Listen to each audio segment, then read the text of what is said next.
Well, the spinal cord control, well, I should say the spine protects the most important organ of the body, and that's that central nervous system. And in fact, before we get started with there, let me kind of introduce people who don't know much about the spine, how the spine should look. Now, when you look at your spine from the front or from the back, there should be a straight line from head to the buttocks. If there's any movement to one side or to the other, that's not good. Now, in the neck region is a bundle of nerves called the brachial plexus. And that sends information from the neck down through the shoulders, the arms, all the way down to the fingers.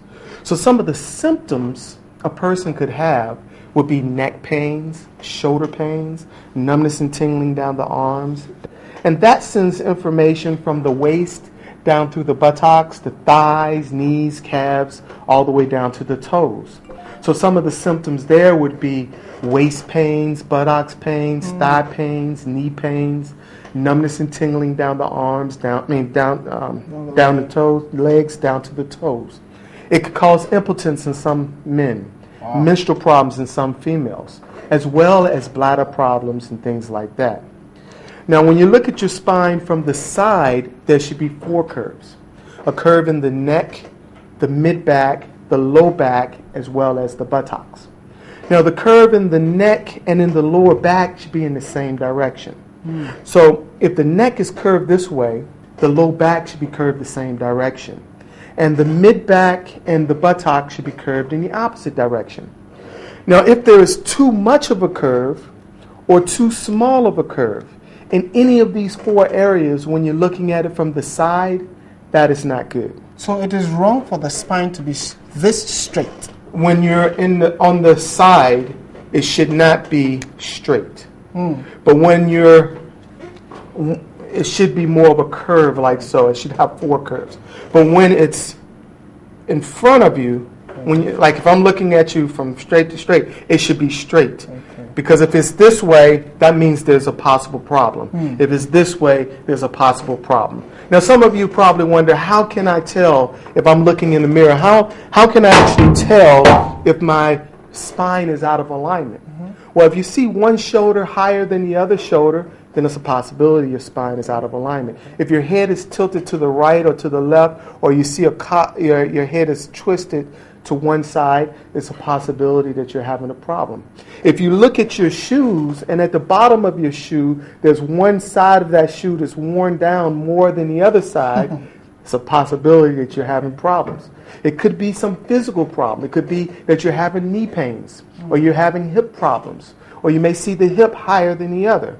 If you're looking at your spine from the side, your head may go forward.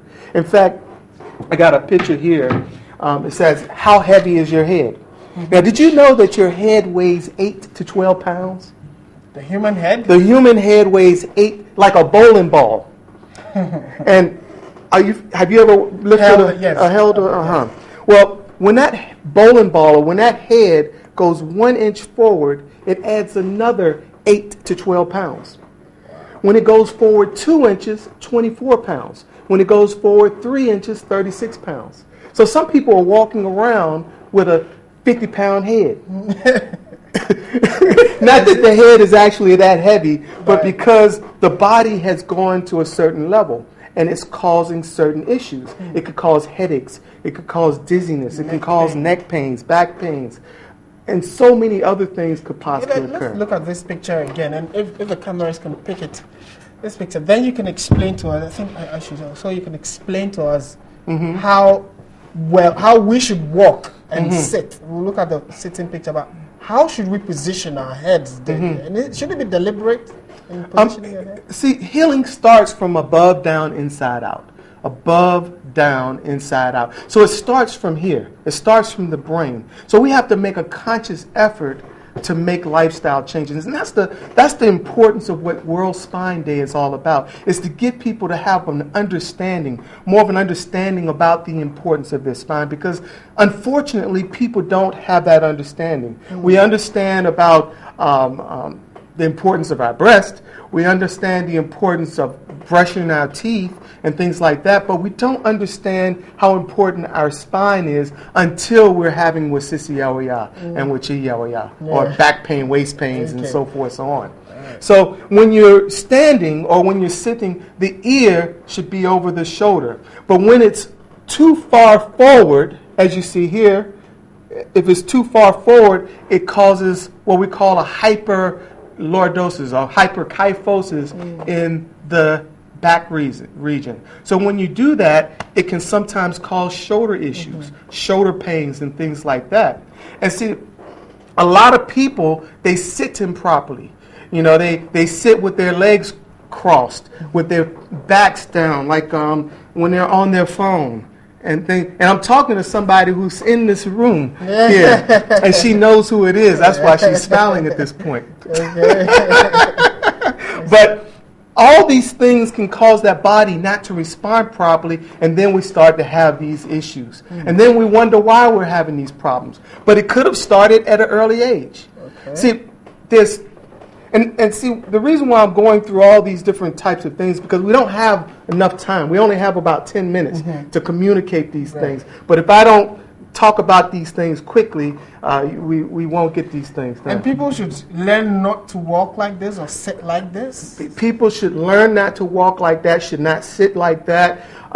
We should practice sitting with upright posture, work on certain things. Now, of course, with us being on computers or being on the phone, we may be in that position. Yes, like this particular position here. Now, there's about 1, 2, 3, 4, 5, 6, 7, 8, 9 things that could go on from sitting this way. You can have headaches. You can have that Dowager's hump. Have you ever seen someone who has like a little hump on their back? Yes. That's what we call a Dowager's hump. And that, and that area there, in fact, there's 7 cervicals, 12 thoracics, 5 lumbar, and a buttocks or a sacrum area. Now at T1, T2, let's say that vertebrae goes out of alignment. That puts pressure on the nerve that sends information directly to the heart. And see, the heart is both intrinsic as well as extrinsic, meaning that it works with nerves or without nerves. So if I was to take your heart out of your body, it will pump for a little while. But then eventually what will happen? It will stop. And the reason why is because there's not enough nerve flow and not enough blood flow going to that heart region. So it could possibly cause high blood pressure and low blood pressure. But when your back is in this type of position, in fact, everybody in TV land, I want you to do this. I want you to just sit the way like this and then breathe. Now what I want you to do is sit up straight and breathe. You can breathe much better. And why is that? Because you're not compressing the heart. You're not compressing the lungs, the liver, and all those internal organs. It can affect your ribs. It can affect your low back. It can affect your hip.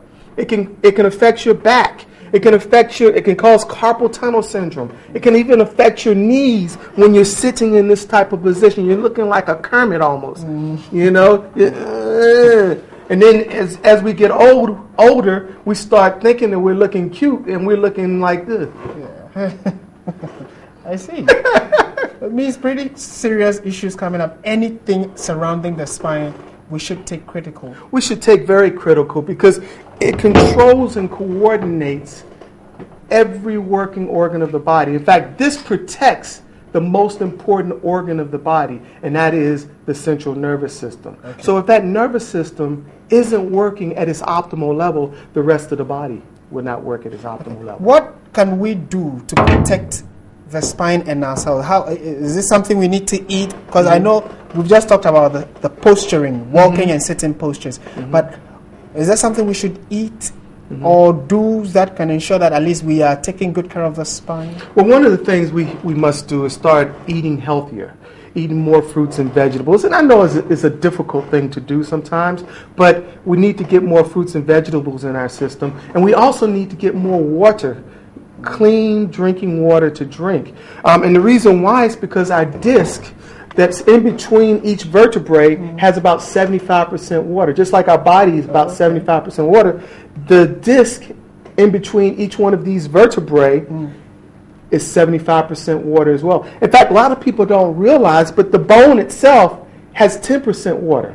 So that's how important water is for our body. Water is life. And if we don't get enough fluids in our system, that can also affect our spine. We need to get more motion in our body. Exercising. Exercising is very important. If we don't exercise, it could possibly cause osteoporosis. I should say, osteoporosis, osteopenia, and all these other types of things could possibly occur. But sometimes we need to exercise properly. Some people, they exercise improperly, which could eventually cause degeneration. Don't bend your knee. Old bones start to form. Arthritis starts to form on those vertebrae, and then eventually the disc starts to compress. As the disc starts to compress, we call that discogenic arthrosis, starts to form. Then eventually the nerves will be compressed.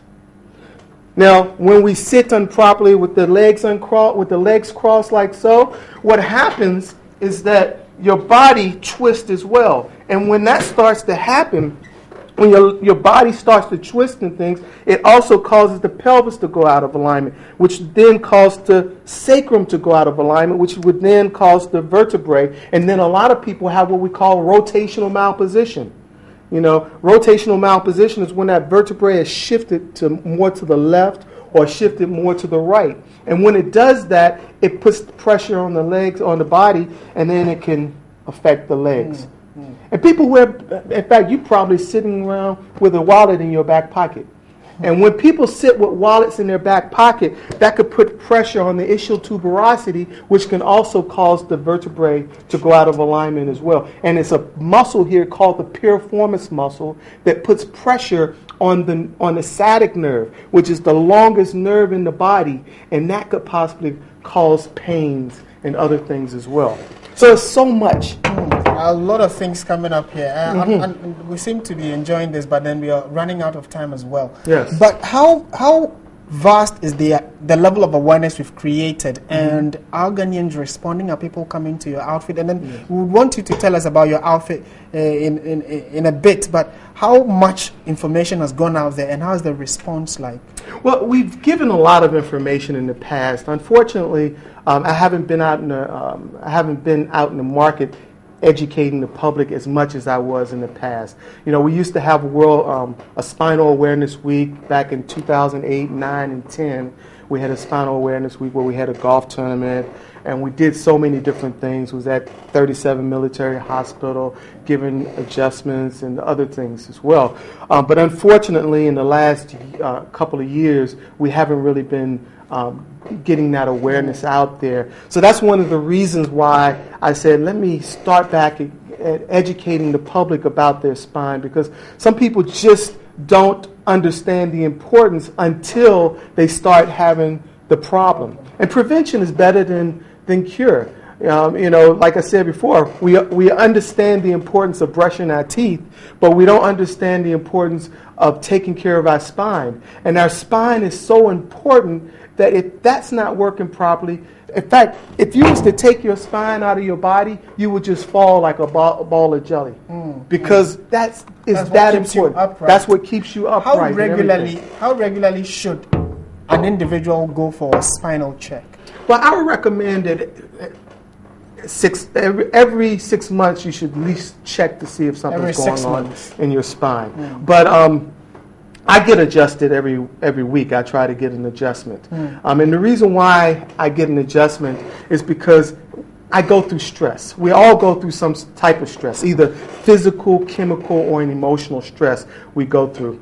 And when we get adjusted, it takes away that stress from our body, because the nerves start, the bone is now no longer putting pressure on the nerves like talking about. So I recommend people at least come and get checked every 6 months. Once in 6 months. Okay.